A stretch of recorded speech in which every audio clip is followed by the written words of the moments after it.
Gue ingat banget, beberapa tahun lalu, gue ngerayain sesuatu yang namanya promosi kecil.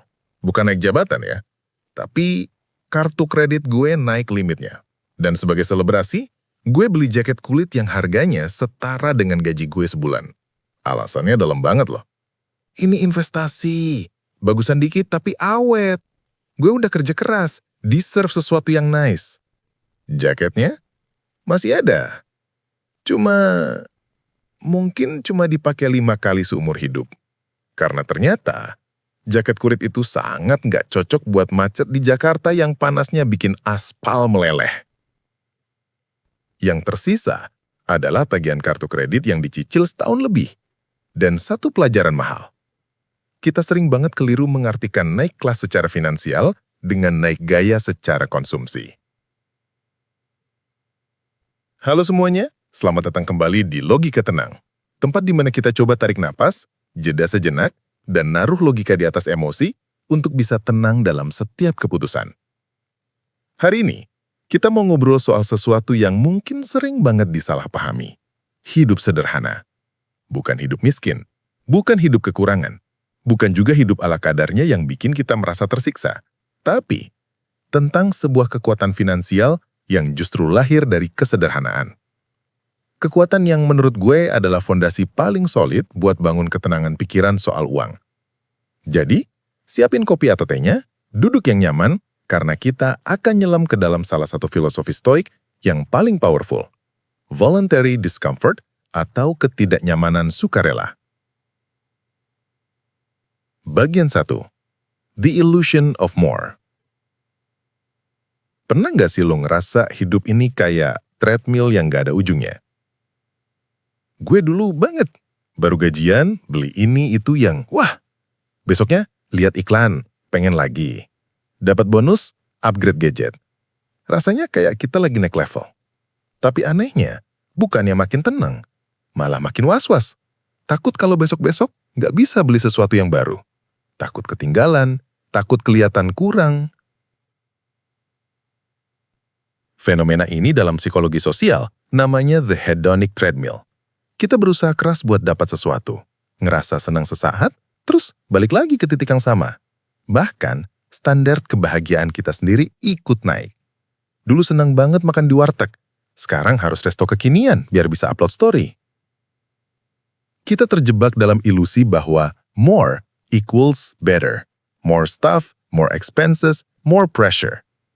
Seorang filosof stoik Seneca pernah nulis sesuatu yang bikin gue meledak bacanya.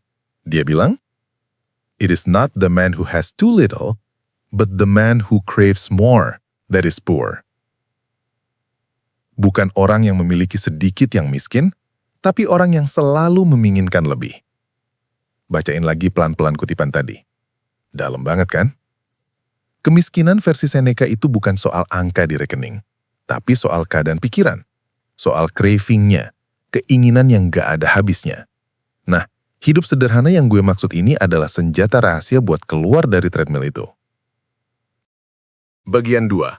The Stoic Superpower, Voluntary Discomfort.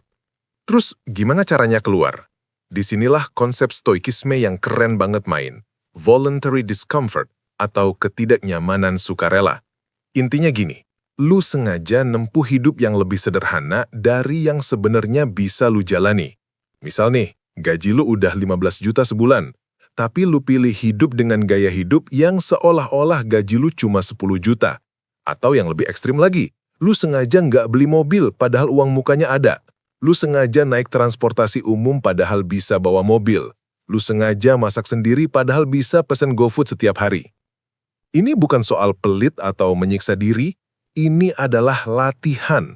Seperti tentara yang berlatih di medan yang lebih berat dari medan perang sebenarnya. Marcus Aurelius, seorang kaisar Romawi yang kekuasaannya mungkin setara dengan kombinasi CEO semua perusahaan teks sekarang, tiap hari mengingatkan diri sendiri untuk hidup sederhana. Dia nulis di buku hariannya, Meditations, "The best way to avenge yourself is not to become like the wrongdoer." Cara terbaik untuk membalas dendam adalah dengan tidak menjadi seperti si pembuat salah. Dalam konteks kita, pembuat salahnya adalah budaya konsumtif itu sendiri, balas dendamnya adalah dengan enggan mengikutinya. Dengan voluntary discomfort, kita sedang melatih otot bodo amat kita terhadap tekanan sosial.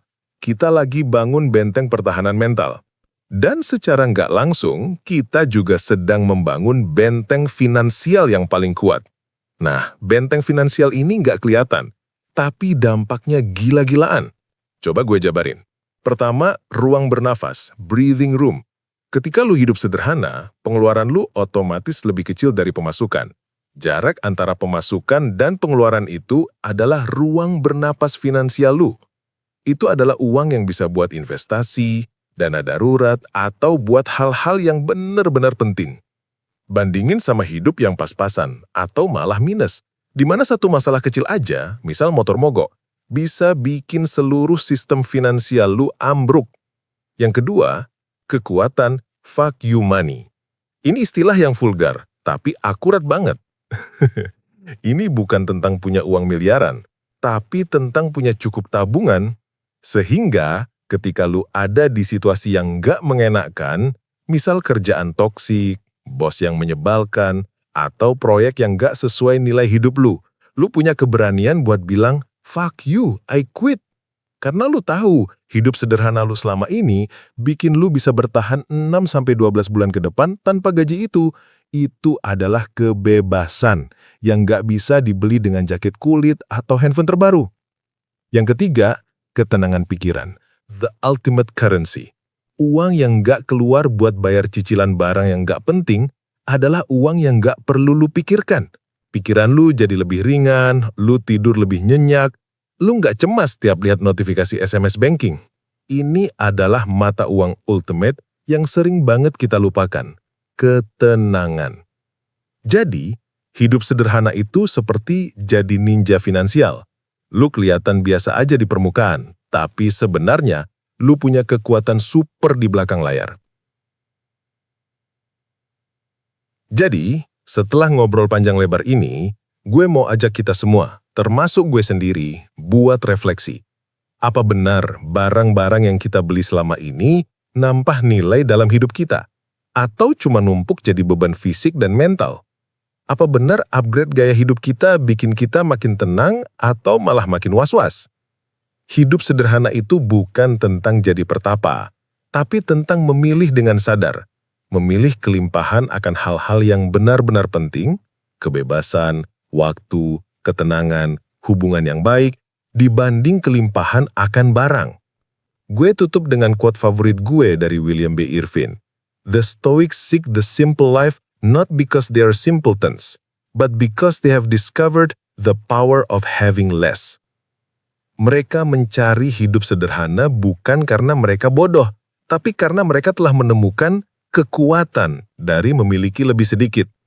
Nah, tugas kita sekarang cuma satu. Mulai dari yang kecil aja.